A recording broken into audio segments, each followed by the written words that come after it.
And we're live here. Okay, ladies and gentlemen, this is the first, yes, the first live recording, live video recording. And I want to say thank you. Thank you to the one and only, the man who's been day one, the one, the diligent one, Corey Dillinger. Thank you for joining me, man. No, thank you. Thank you for having me. This has definitely been a long time coming. I know me and you have a history of over 6 years of knowing each other.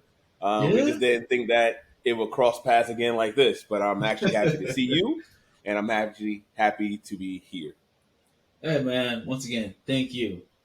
So, let's just hit the people with the acknowledgments here.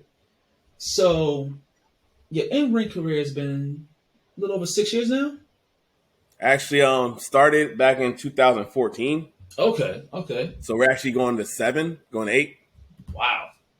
8. Okay, so past 8 years, you have wrestled for promotions such as, let's hit that list, CZW, Valor Pro Wrestling in Pennsylvania. Yes. Let's see, ECPW, which is East Coast Pro Wrestling. That's my home base. Television champ. Yes. Okay. They got a title on you. They represent. They know their value. They know they got somebody there. Yeah. The catch is, so there's a little something interesting with that company. So I'll go a little personal. Okay. It's a little rare situation. So I was crowned. I earned my television championship about a year before COVID hit. Gotcha. When COVID hit, everything shut down. Everything was a little hard and whatnot. So we didn't get to wrestle as much.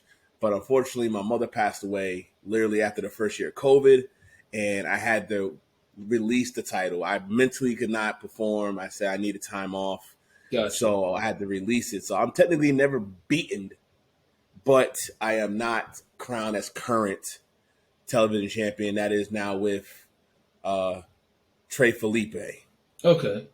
So once I get a chance back with them, because I'll be honest, I haven't been back with East Coast Professional Wrestling for a little bit, but that's going to change. That's the promise I'm putting out here first as an exclusive. I will return to East Coast Professional Wrestling to get back what was mine that I technically never lost. So in other words, you're going to put a whooping on that boy. No, I ain't going to put a whooping. I'm going to get what's mine. That's all it is. I don't have to put a whooping. I'm going to just get what's mine. Like Mayweather does his, I do mine. That's all I'm going to do. Okay. So let's see. Along with that title, you are the current UWA Elite iChampion. Yes. As well as, oh, there it is. Yep. That's a beautiful belt right there, man. But it's not the only one. Because you have recently, 2021, came up short in the semifinals. But I came up short in the finals. In the finals. But you redeemed yourself very well by winning this year's 2022. Pull the bell up. DynaMike Davis Memorial Tournament. Yes. So now you have 2 accomplishments on you right now, representing one promotion. Yes, and I personally feel that's like a rare thing. I understand a lot of independent wrestlers work their ass off and get multiple belts in other places, and that's great. I ain't going for whatever success you can get your success, do you? But the fact that I have a company puts me at me earn one title, and then the fact that I earn another, that speaks volumes in its own right for the promotion. And I know I'm ready to carry this on my shoulder. It's because I won this on September 17th. I actually get a title shot against Matt Vertigo, who is the current UWA Elite champion. So this is something big, and technically there's a curse. For the last 5 years, every person who won this did not win their title shot. So right now I already got like a bad juju or chip on my shoulder. The fact that they say, yo, he's gonna have this match, but he's gonna lose.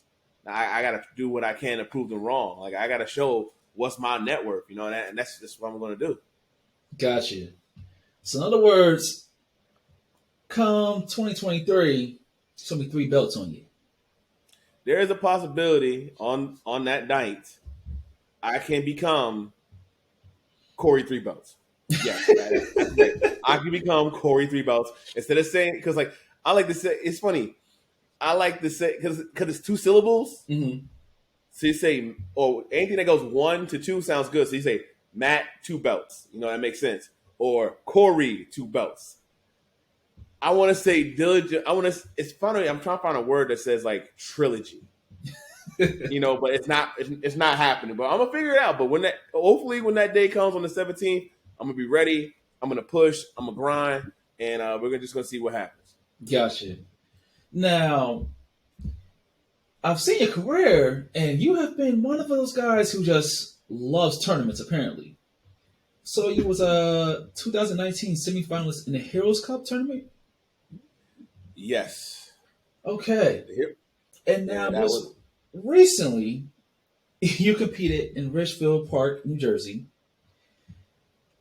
I swear, I laughed when I saw this. So let me look at this and get this right. Pro Wrestling Magic in their Tri-Wizard title tournament.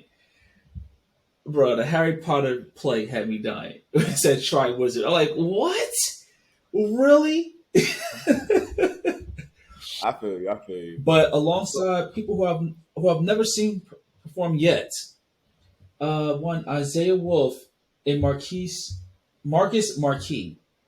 Thank you. There we go. So, how's that looking there? So that's looking pretty promising. But here's the backstory to that. With the group with those 2 gentlemen. Mm-hmm. There's a 3rd member called Tyree Taylor. Okay. He is actually the 3rd member of Prolific. It's at a point where, you know, I'm cool with them. You know, I got their backs. I always show love. I said one time, like, listen, if you ever need me for something, I'm there. And true story, Tyree had an injury, and he hit me up and said, Corey, I know you close. I know you talked about, you know, making some things happen. So take this as an honorary membership to see if it works, you know, but just do what you do to make sure we get there. So that's all it was. It was technically, as of right now, a one-time thing. I don't know if it's going to be permanent. I don't know if it's going to be future holding, you know, but I just lived in that moment, and I just showed why my network is going up and why I'm so diligent. And shoot, you saw how, I ain't gonna lie, I didn't think our opponents would be that small. Like, shout out to them. Like, they're relentless. They did not quit. But the way I do that, oh my God. V. Daniels, if you see this, I'm sorry I did that to you. But you just in my way. And I just had to prove that I am worth my value. But yeah, that was just such an experience. And I was told I did so well that I will return to Pro Wrestling Magic in October. Okay. And that's going to be my official, possibly single debut full through. So the fact that they want me to come again speaks volumes. So they see something in me. Most definitely. Anytime promotion does something like that, they recognize the net worth. Yeah. Now, the way I'm looking at it, I'm just going to speak into existence. So, the newest member of Prolific, congratulations. Oh, no. Let's correct that. Okay. Out of respect, that I would love to join them, but I'm not going to call it if it's not there. I was just an honorary member. Okay. All it was. Okay. Honorary. Okay. Make sure they kept going so Tyree can heal and be ready to perform for the next one. Okay. So, honorary member, potentially gaining his acceptance amongst those men. Now, that honorary, as far as I'm concerned, anytime somebody has that much respect for your talent, I see the possibilities there where they can just go, hey, look, we got Freebird rules. You want to represent these trios titles real quick? I need, you know what? I got something I take care of. You good? There we go. That's the beautiful thing about having an opportunity when you have more than 3 people or more than 2 people to defend a title. It's the blessing, but again, Prolific is a very profound, solid unit. Mm-hmm. They show their work the whole time. I've met them and seen them what they do. So I know that they're gonna make it happen. They're gonna make their money. They're gonna beat ass and take names. So it's like, at the end of the day, it's like me as a businessman. I'll be honest. Like, I'm a wrestler, but I have a business mindset. It's Gotcha. like, do I really want to go against Prolific if I have the opportunity to work with Prolific? If I have to, I have to. But you got to think as a businessman, you got options. Mm-hmm. Sometimes your options ain't meant to beat everyone. Sometimes you got to work with some. Gotcha. So that's how I look at it. Okay. So as of right now, how's that calendar looking for the year? What do you have set there for yourself? So the calendar is packing up. So this this Sunday, I'm wrestling 2 times in one day. This is going to be very interesting. This is going to be very tight. It's going to be very fun. I'm going to be wrestling for Work 1 for the youth. Shout out to Alexander. Shout out to the whole crew making that for the youth. I'm big on supporting the youth. I'm big on helping people out when I can and entertaining them. I'm going against Madman Cooper. Mm-hmm. Me and him have a feud that's been going on at another promotion that is on pause. That's being finished here. Okay. But at the end of the day, we're going to see what happens. I found out I'm in a battle royal first. Who knows what happened afterwards? And then right after that show, excuse my language, I got to haul ass to Spartan Championship Wrestling, to where I'm in a tag match. I think it's a 4-way tag match with, ironically, I hate to say it like this,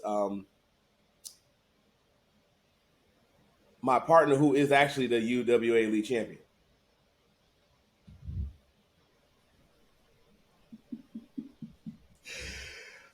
Okay. So it's funny that people we took it as an opportunity. Like with me and Vertigo, we're competitive people, but at the same time, we know sometimes you got to work together to get together. You know what I'm saying? You got to get the money, get the opportunity. So the door was open to say, hey, we got a spot for y'all too. Would y'all do it? Now, mind you, this was actually made technically after I won the tournament. So this one makes it a little bit different. So we're going to see how it goes. At the end of the day, we're going to separate, our stuff, because technically this is, look at it like this. You know how some people who goes against for the title, they got to work together first. You want to see what happens. Can they coexist? Yep. At the end of the day, that's how I look at it. That's going on Sunday. We're going to see, can we work together? Just for the sake, because we got to go against each other 2 weeks after. Yeah, that'd be an interesting one. I saw him at the 2 shows I went to. That boy, he can move. Listen, they don't call him the New York Drift for nothing. Matt Vertigo has literally revamped himself and proved that he actually is worth the net that he has. And I am never going to stunt his growth. I'm never going to play him out. Only way I'm going to only do that is when you're in my way of my net. And technically, we have never had problems until the point where now we're against each other for it. The last time we actually wrestled was against each other when he was also he's a former now. He was a territory champion. But basically, he was a champion for 3 promotions at once, and that rotated. I was his first opponent. And that's when I came back from during the COVID season. Okay. And that match is on the UWA Elite Network. I tell people go check that out. That was a bar burner. I actually pulled out moves that I'd never put out, and I sadly fell short. But I learned from my mistakes, and now I'm going to tag with them, so I'm going to learn more. And then when it comes on the 17th of September, everything's going to unfold. Okay. Now, where's the show going to take place at? All right, so that's going to be shown at the South River VFW. Okay. I believe it's 31 Reed Street in South River, New Jersey. Okay. Tickets are actually on sale still. They have a few limited left on front row seats. I talked to management and asked them, can I have a diligent section or experience? So if anybody purchased tickets for me for that, it comes with a 8x10, a little pre meet and greet. Even though I know some people already know me, but just to see my mindset before a match and everything else, and then you enjoy the show. Gotcha. Looking forward to that. So, now that we're talking about the current, we've discussed the past. What's plans for the future? Let's say 2 to 3 years out. What do you want to see yourself? Maybe even those around you. Hold on, let me take these off. These are a little bit heavy. Hold on. Okay. Heavy as the crown.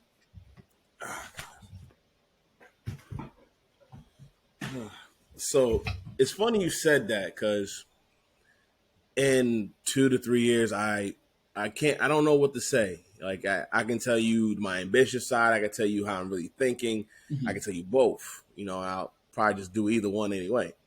But in about a year and a half from now, I don't know where it's going to go. But I know if as long as it's better than where I had right now, then I feel like there's progress. Gotcha. If I feel like there's a dead end, then I got to question my situation and reevaluate. That's what a real human being does. They don't just keep going and repeat it. Like I'm believing the mindset of not being crazy, because a person who's crazy or insane will repeat the same thing over and over and over, just to think there's gonna be a different result. But I'm gonna put something a little deeper. People who think that way they're trying to get sympathy from the person who gives them judgment. And I know the problem is people don't understand that the judgment that you get is on you when you realize one way don't work. You're supposed to judge yourself to change. The problem is because some people think that, oh, this is the person I got to speak to. This is the one I just got to show them. No, you show that you're adaptable. And I think in the last 3 years, I've shown that I can adapt to what I've been going through and what I have shown in this sport and within my career. Okay. So go for that. One place I would love to wrestle. There's like places I love to wrestle. I never wrestle in Florida. A lot of people don't know that. I've wrestled in Indiana. I've wrestled in Arizona. I wrestled in Maine. I wrestled in Massachusetts. I wrestled in New York, Connecticut, of course, New Jersey, PA, Georgia, North Carolina, and Indiana. I don't know if I said it, but of course, Indiana. Mm-hmm. I was there. I had a mini tour there, like for a whole year. That was amazing. But I never got to wrestle in Florida, and I will try to make that happen. And hopefully, if anybody's seeing this and they see my work, definitely reach out to me. I have no problem, and I'll still reach out and hope we can work something out. And of course, past overseas wise, I want to wrestle in Europe. That was one of my main goals when I started this career. It wasn't really just say, "Oh, I want to go to the WWE." It's the point where I wanted this to be more of like a learn lesson. I wanted to be like, can I make myself a brand? Can I be a business? Can I make myself valuable? Because let's make this a little deeper. You knew me before I started this whole career. You just saw me as a guy. I remember back in the day, I had basketball dreams. I played semi-pro for 1 year. And while I was in college, and I got kicked off the team because the team got disbanded. I couldn't get back on another team. I couldn't get recruited, couldn't get signed. And then wrestling came in, and I said, I need to make myself available. I need to make myself a valuable asset. And I had to figure that out, within these years, and I've done it. So, my net worth is going up. Like that's why I ask people what it is. Like I could get a shirt that says my net worth's going up, but I better question you because I know where mine's going. So I want this shirt right here to be more of like a statement to make people change their value. I want you to make your value go up. But needless to say, I'm getting a little too deep. But go ahead. But I want to wrestle in Europe, mm-hmm. and I want to. Hell, like one of my good wrestling friends, or I'll say a guy I met in wrestling that to me is a really good person in my eyes is Kevin Matthews. He's actually wrestling in Australia right now as we speak. He flew over there about 12 hours ago. I'm sure it's a flight. Trust me, he shared in his stories. There's a lot of cancellations on that flight. It was a lot. I can imagine, man. The way airlines been going lately, everybody's just cancellation. They get to the airport, cancellation. It's like, okay, give me 1 second. Hey, they canceled my flight. Hold on. What happened to my flight? What do you mean they canceled? Oh, are you serious? Okay. I don't know. Maybe I'll drive home. I could have rented a car. Oh man. Okay, so you said Europe. Is it a promotion in particular? No, it's not. Like, okay. At a certain point, it's like I think once you start, because I feel like wrestling in Europe has such a prized connection, it's in itself that once you start one, the train will move to the next one. Yep. And especially if you're a passenger, that's worth going to the next train stop, which I feel I am. And I'm willing to learn. Like, one of my goals in wrestling is to become a prize catch fighter. I want to learn more of European wrestling, catch wrestling. So I'm not just a guy who has a boxing background and a little bit of jiu-jitsu. I wanted somebody to know, like, yo, this guy knows how to catch wrestle. He knows how to get himself out of situations, even with his size. So it's not like it's something where he's like, oh, he's just using brute strength. No, he has technique. He has a value. So I'm trying to make myself more dimensional than any other, big man wrestler. And at the same time, I'm big now. I'm working on trying to lose this weight. It's been a struggle. Like, I'm not going to say it's perfect. It's not perfect. But it's feeling, man. I know. But it's a progress. And I'm happy that I'm in better strength. Like, I'm doing overhead press and cleans. Like, just getting them over. And I'm very happy. And I feel stronger. And I feel like I'm going to get myself better each day I go. Okay. Well, I'm definitely looking forward to seeing that European journey. Like, I later on, I got wrestling to catch up on. Like, I have a lot to catch up on. So I have the 2 joints that took place in Atlanta with Jonathan Gresham and Darren Black with their promotion. I'm like, okay, gotta catch up on that. Then the whole Rev Pro thing took place over the weekend. I'm like, okay, well, I need to catch up on that. And the funniest thing, like, one of the highlights had to be Will Ospreay telling people, yeah, I mean, European wrestling is open, man. He said, you want to come back? WWE didn't work out? By all means, wipe your feet at the door and pay your dues, because we stayed here and kept the lights on. And I went, yeah, it's those kind of statements that put validity behind what you said. Like, look, you're gonna go, you're gonna put in the work. You got to put the work in. A lot of people just had that dream of WWE. What happens if that doesn't work out, though? You have to look otherwhere. Like, for me, I stopped watching wrestling in, I want to say 2010, 2011, because it was the products that was out there. Like, I didn't even know indies. All I knew was WWF, and then became WWE, and then TNA wrestling came about. And I was like, oh, I love TNA. This is so amazing. I love this.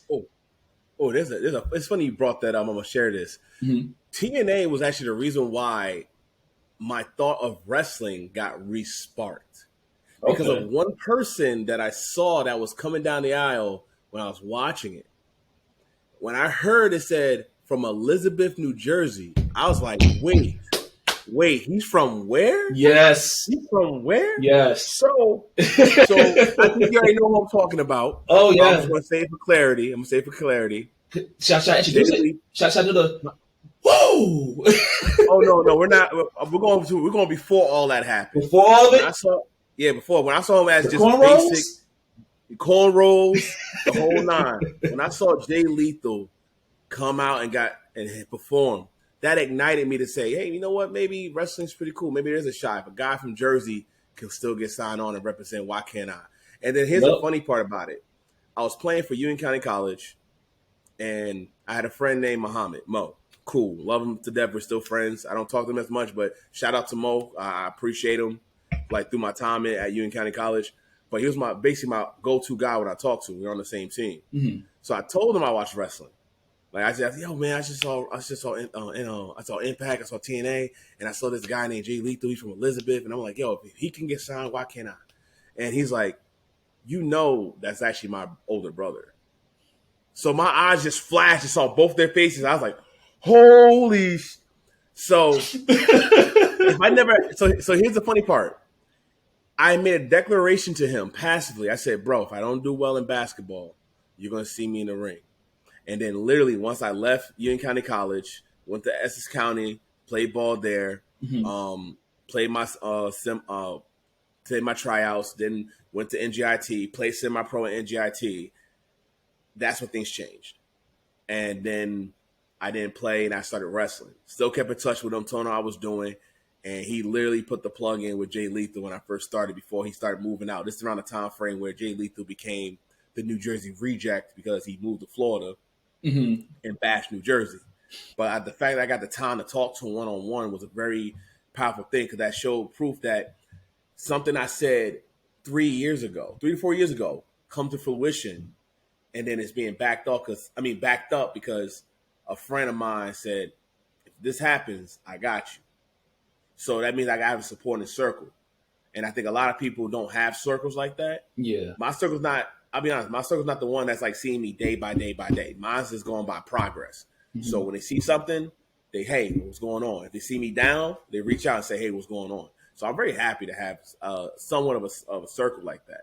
Yep. But when that happened, that just proved that I can go further. But, you don't know what you're doing in wrestling when it comes to, you already know how to perform, but you got to learn how to build yourself. You got to learn how to brand yourself. So, like, that's what was my challenge. And that took me a few years to figure it out because you can't just be the generic man. You can't just be like, what's going on? Because me showing that I was the diligent one was a very challenging thing because I know what my worth was. But I didn't know how to show my worth. I didn't know how to show how it was on camera, on the microphone. I didn't know how to show it when it came to a live promo. Like, I can wrestle and do my thing, but at the same time, I was like, everybody's that generic wrestler. Like, but I had this presence that you saw a glimpse of during my matches, and you just like, where'd it go? And then I figured it out, and I caught on, and that's where I'm at now. So I'm just trying to make it keep evolving. Like Drake said himself, like he never takes breaks because he feel like he never did a good job. Like when it comes to my persona, I felt like I was like that. I don't feel like it's good enough, so I'm trying to find something else. And at the end of the day, I was looking for somebody else's approval, but I'm not anymore. Like, it's just what I'm doing. If you like me, you like me. If you don't, you don't. If you don't want to work, we don't have to work. But eventually we will cross paths, and then what we do after that is what we're going to do after that. Gotcha. It's funny, me and my boy was talking about it yesterday, like with the issues he got with his job right now, and like how he already got another job already lined up, ready to go. And he's like, yeah, I already giving him 2 weeks notice, I'm out. Like, I'm out. For the listeners that are viewing this or listening to it, shout out Prince Akeem. That's what I'm talking about. He said it, he's like, he's like, I know my value. He said, I know my value. He said, I'm not about to have somebody who's been here.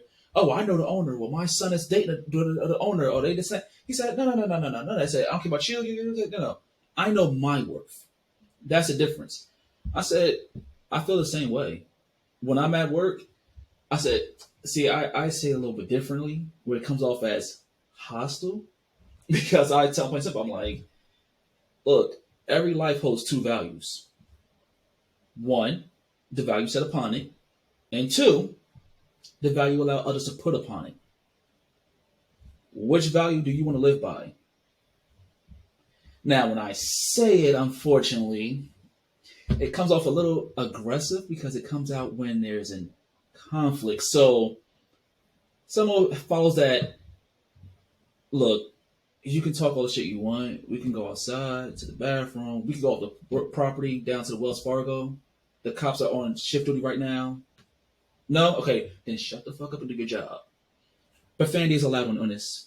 I mark myself explicit, this so you get the heads up. But that's how I look at it. But going back to it, that was a blessing right there for you, man, with Jay Lethal like that. Hold on, man. I think I got a smudge on this thing. Hold on. I think I got a smudge. Hold on. I was right. Ha! Came out this whole time. See? Yeah, back on. Everybody, they should have cleaned your cameras before you start. That was a slip up on me. I couldn't even tell. I wasn't doing Oh. No, but on a side note, I want to say so. I know you said your friend, a guy we know, I took a 2 weeks notice. Mm-hmm. I'm gonna be respectful about this, and I want him to, if he hears this, I want to say it, and I hope he understands. Why are you giving somebody 2 weeks if you know you're not going back to that because they know they don't treat your value? Okay. Because here's the real truth. They'll go back to somebody and say, "Okay, how was he a worker? Cool. Why he leave? Cool." They're not gonna ask, "Did he give us 2 weeks?" They're not. And then when you're about to get fired, they're not giving you 2 weeks. They're letting you go on the spot. Yeah. So me personally, unless you're just doing that to keep your paycheck to go through flow to the next one, which I totally understand. But if you got the money already, I recommend you saying just leaving, get some time for yourself, prepare yourself to go to your next chapter that you know you deserve, and move forward. Don't worry about giving people 2 weeks. Because if they're going to fire you and without giving you 2 weeks, why you got to give them to go so they can find somebody else? That should be their problem. That's the manager's problem. Yep. This is why I am so blessed by the people I associate with, because that's exactly what he said. It's only to have that checklist flow over, but if the other job calls, he says, "Oh, it's enough. I could say fuck it." He said, no. One day, he's like, "I'll hit him with the I'm sick. Put the sick pay in just to have it flow over to that pay period. All right, I'm good. I'm out." I said, "Yeah, that makes sense. That's the best way to do it." Is look, when I left Babies R Us in 2014, 14 and 15, bruh, I was part-time. Let's say that's part-time because I was doing the door-to-door at the time for Verizon. Right. And that didn't work out, so I left that. But I came back, and they was like, "Oh, yeah, So I gave me full-time hours, though. So I'm like, I'm getting 40 hours a week. All right, whatever. Next, Quest Diagnostics hit me up. Hey, shipping and receiving position, this and that, making more money. Yeah, sure. I'm in there. No 2 weeks notice. I went in on my last day, came in with dress pants, buttoned up, came with the boots on, put a purple vest. I said, "Man, fuck that purple shirt. I ain't putting that shirt on." I was sitting there giving discounts at the register. "Oh, you have discount code?" I said, "All right, no problem." "Oh, that barcode don't read. Let me put, hey, can I get a manager override?" Man just wasn't even paying attention, but he was just putting overrides in. I'm like, "You have a great day. Thank you. Hey, you're looking to build business? Let's connect." That whole time, I go to the back, I look at the schedule. It was like, "Oh, Sean, 40 hours for next week." I was like, "Yeah, they're going to have to find somebody to come in because I'm done." Only like 6 people knew I was leaving. I left that day in a good-ass mood, walking to the bus stop. You know what?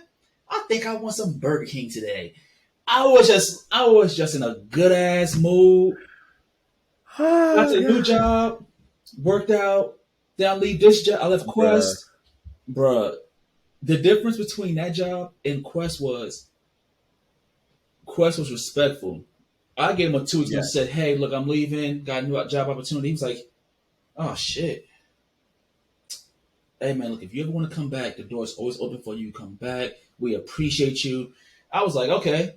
Next, turned around. "Hey, we have a delay." "Okay, hey, it's going to be a 3 weeks notice."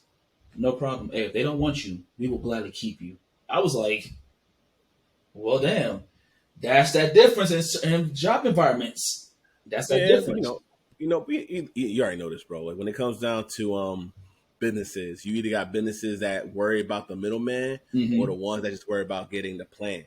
And the reason why I say that phrase is because we got a lot of people that don't understand the turnover rate of certain things. Toys R Us, Baby R Us, any major retail place is known for high turnover but nobody would never tell you that because they want you to come. Yep. But like Amazon. No, Amazon automatically is that way. Come on, like it's one of the biggest retail companies out there in the first. It's literally one of the biggest. We all know Amazon. So of course they're gonna have that high turnover rate. That's why if you're actually smart, you should try to take the risk and become a vendor of Amazon and get somebody to buy your product, which I am.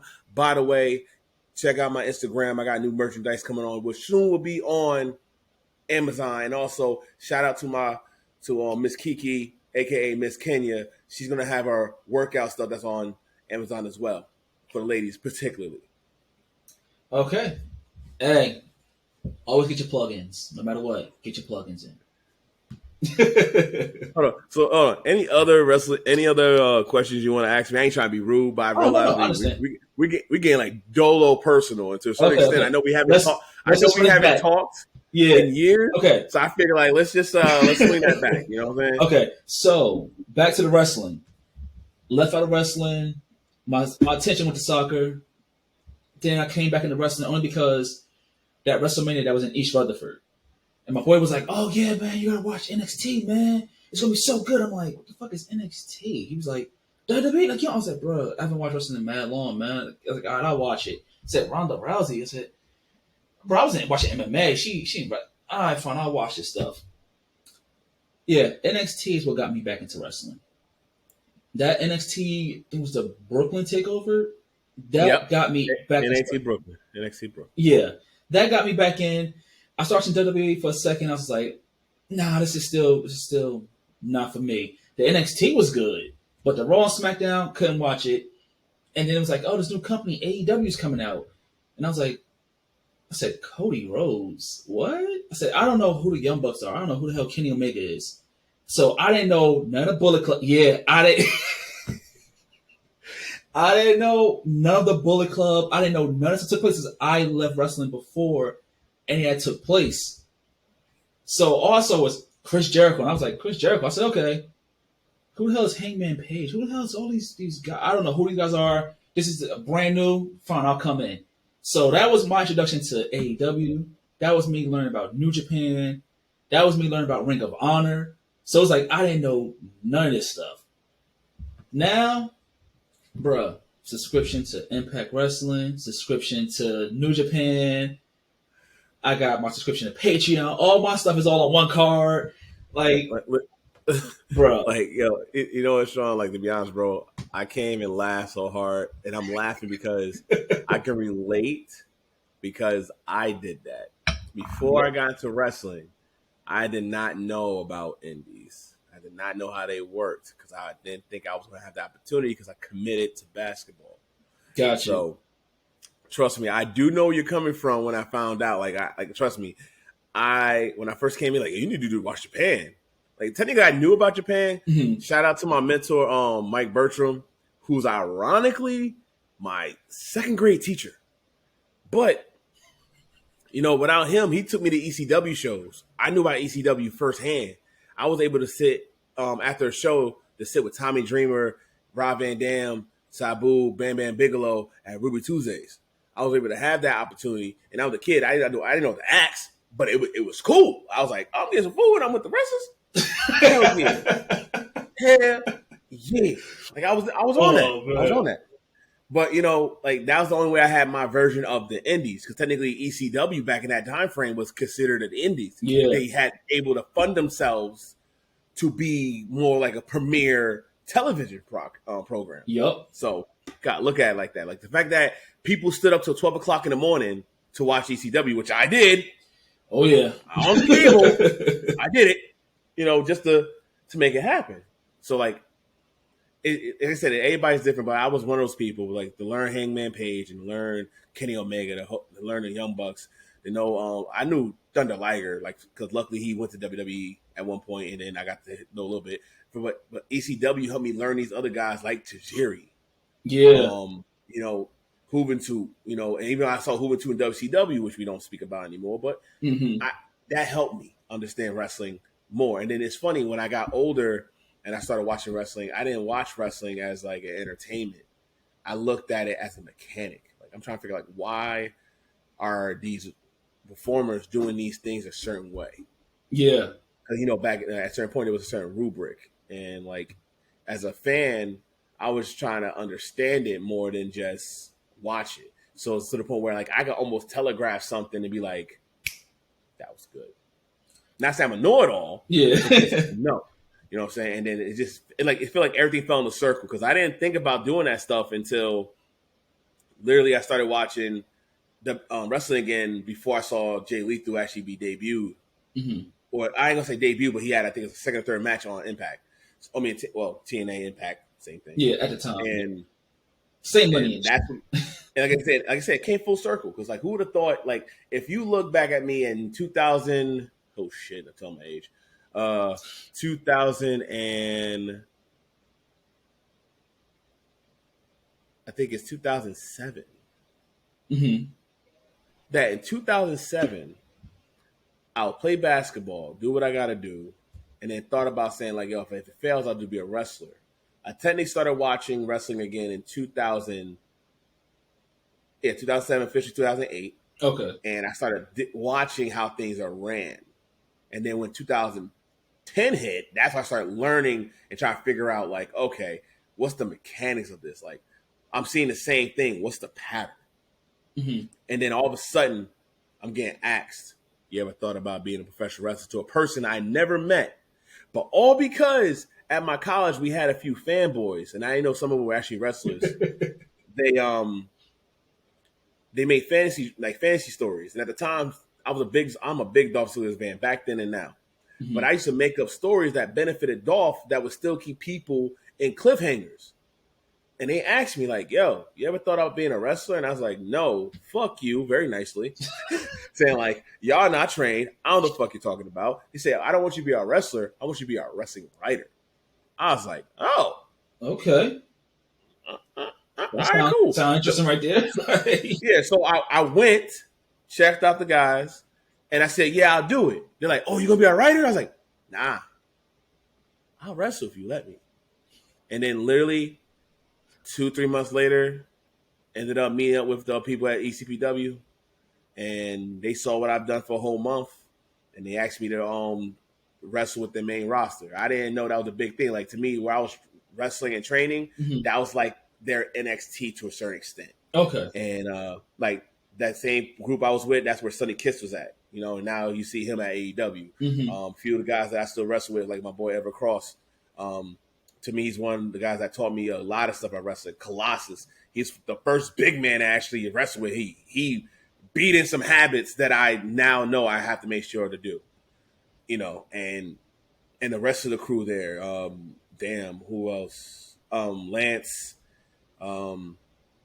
Vincent Cade, Scott, Jamal, like all of them. Like, I appreciate them, like, literally. So that's how it came to be. So, like, again, I understand. Like, it's how this is all came full circle. Like, I'm still lost for words. Like, me, the fact that I'm sharing this is I'm literally lost for words.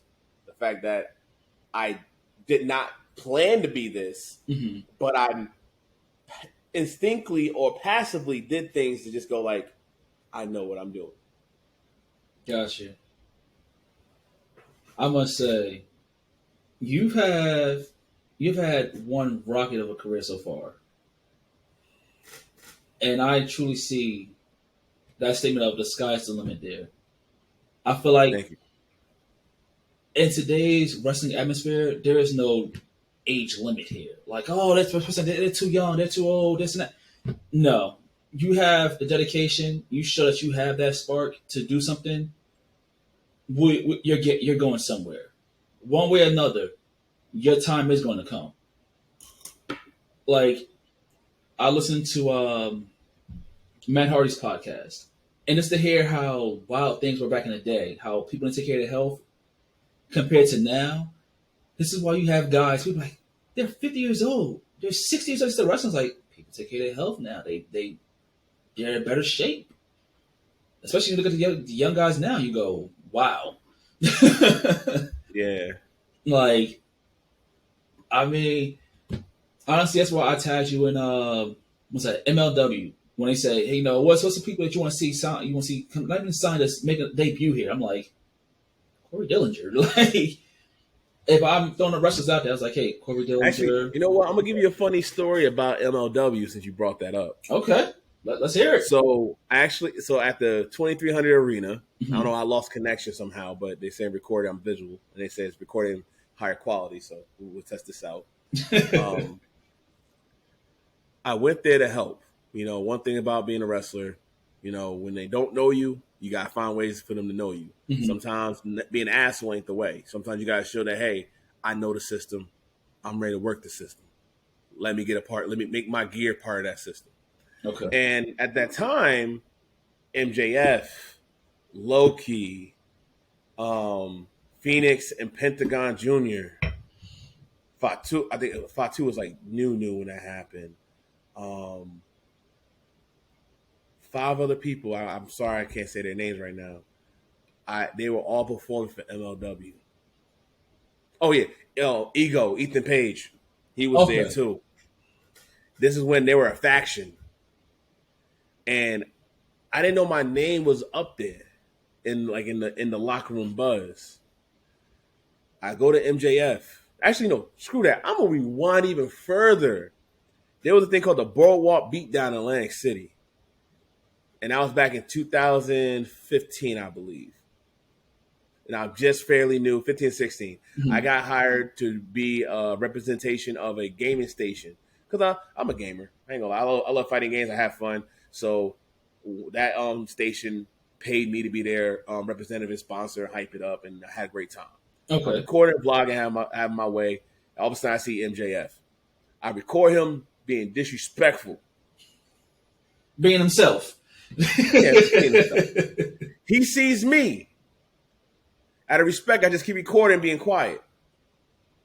I told him, yo, camera's off. He's still an asshole. But he did give me a little knowledge, and they say, hey, Dillinger, how you doing? I'm like, how'd you know who I was? He's like, listen, I ain't gonna front. I know I'm a dick, but I listen. So the fact I heard your name, I saw you. That alone just made me feel like, okay, I'm getting there. So the fact that I saw him again at MLW, he actually he tried to finesse and ask me for a favor, which was to take him to the hotel and shit. You know what I mean? I don't mind helping people. The problem was, I had a two-door car. Okay. And it was supposed to take out him and I think 2 other people, and I couldn't do it. But at the end of the day, I learned that in wrestling, you got to be an asset inside and outside the ring. So that moment made me realize I'm not an asset, because now if somebody needed a jam to get to the next thing, what I'm going to do to make sure I get around? You know what I'm saying? Well, they might see me at another show and go like, yo, put him on. Gotcha. Or, yo, you know what? I know his work. I know his worth. Don't you go by my word. I know you never met him. Go by my word. He's the guy. Gotcha. And I realize sometimes those things they learn you. Mm-hmm. Or they give you hints if they feel like if a guy goes like, yo, I don't think he's ready, but yo, take this hint, ride with it. And if you take it and ride with it and you come back and see it, then they're like, he's coachable. He's learnable. He can do these things. And that's the stuff that I've learned through those experiences. Like, that's what I said about the word adapting. Like, I'm a diligent man, but I realize I can't be diligent if I'm not adapting. Because I can be hardworking and everything, all that stuff, but if I'm not taking the other definitions of being careful, methodical, creative, adapt, you know what I'm saying? Things like that. If I'm not doing those, then who am I? Gotcha. So these stories and these incidents actually helped me become more who I am. And like with that alone helped me get my own place. So I'm very proud of that too. Because wrestling actually also helped me be part of TV production. The ins and outs of the business. Yes. Okay. Now, one thing I had to say, if I could see you, I'm gonna say 3 promotions I would love to see you thrive in. You better watch what the hell you say, because I got this stick for a reason. And I'm gonna act, so you better just watch yourself. But go ahead. Okay. I could see you doing some good things at MLW. I can see you potentially, I'm going to go with Progress as the first stop in your European conquest. And I'm going to say Pro Wrestling Noah when it comes to Japan. Pro Wrestling in Japan, I had a feeling that was it. Yeah, when it comes to Japan, I'm going to say Noah over New Japan. I feel like New Japan, you can definitely thrive there, but it'd be too much of a faction thing. Join this faction, join that faction. Now, if they was to bring you in and then have you be representative here in the States, that's different. Then it's like, you on New Japan Strong, you're still here in America, you can still do your tours and everything here. Right. But I feel like Noah would be more of a greater push to get your name out higher in that country. Those would be my 3. Okay. Just fair. Throwing it out there. Now, hopefully, Garden State Pro Wrestling puts this man on their card in the future. Because we need some more Jersey representation on a Garden State Pro Wrestling card. Just saying. I ain't gonna front. I'm happy you brought that up because when I found out that they had it, I think that's how we reconnected because you saw. I think you saw my little mini rant, or I saw your rant, and then you tagged me on there. Yeah. And the funny part is, like, out of my whole 7 going to 8 years, I technically never wrestled in Newark. I never wrestled in a state that I was from. I was born in. And I feel like this is an opportunity for every person that saw my worth when I first started or just saw the buzz of saying, like, yo, wait, Corey? Corey's doing what? Yep. And it's like, and to see it full circle and the convenience of their own place. Now, granted, I could be the other shady motherfucker and be like, oh, yeah, I want to see your next show. Da-da-da. I'll tell you, yeah, it's too far. Then you ain't trying to support me there. But I'm not gonna throw that because everybody's life is different. You know, I've been at a point where I had to catch buses, and let's be honest, some of the places where I wrestle at, you can't catch a bus there. You got to catch a bus to the Uber and all that. You got to do a whole combination, and you'll be broke by the time you get there. They paid you to travel. Yeah. You know what I'm saying? So like for me to do this, it's like not only I'm, broadcasting myself to a new channel, a new opportunity, and I'm making this happen, but also internally I'm giving back to the state. Well, correction, the city I was raised in. Like I was basically raised in Irvington, always hung out in Newark, went to school in Newark. Like it's like a way of showing like, hey, there is products of Newark that always don't have to be a white collar success. Mm-hmm. We can perform, we can do our thing, we can do whatever, and we don't have to do the trend of saying, oh, he's from this, so he does this. No, I'm from there and I do my own thing. Yep. Because I've seen the difference.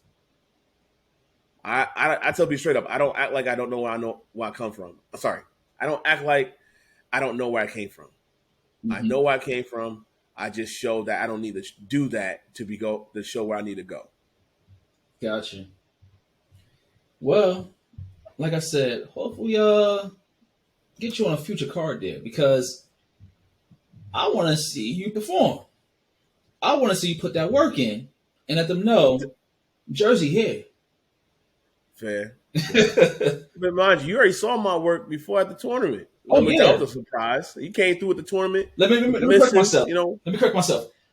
I want to see you put that work in on their platform so that they can understand what your net worth is. So they can understand your name is your name. That's what I want to say. That's what needs to be understood. I appreciate you correcting yourself. You're not correct yourself. Know your worth, Sean. That's all I try to tell people. Know your worth, bro. Oh, yeah. Is there anything else you would like to plug in? Yeah, I got some plugins, but I got like some 2 pop-up questions, for you that you could bounce back at me because I know sometimes I have been in interviews and sometimes I hear this a lot and I laugh. Okay, let's go. Why not? Just for the giggles. I know we're almost at the last hour point. If you had to pick a dream match for me, who would it be? Like you pick 2 people. You got 2 separate matches. You can make it a combination. 2 people. 2 people. You can make them separate. You can make it as a triple threat. Hell, you can even throw it as a tag. I was thinking in my head say tag as well. Like, tag. Have fun with it. Have fun. It can be against them or with them.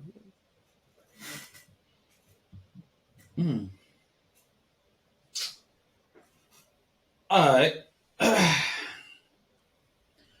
I'm going to say I want to see you go against the Brawler Beast, the hybrid athlete, Tyson Maddox. I want to see that. I feel that's going to showcase 2 strong, big black men who aren't just all power, who have the athleticism, who have the endurance, that cardio to put on a show and represent. That's one I would love to see. Second one,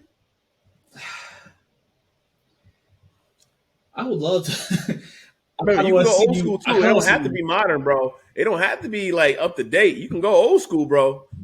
I see what you're doing there. You can go old school. You can go with your own fantasy draft, bro. This is a fantasy booking. Have fun with it.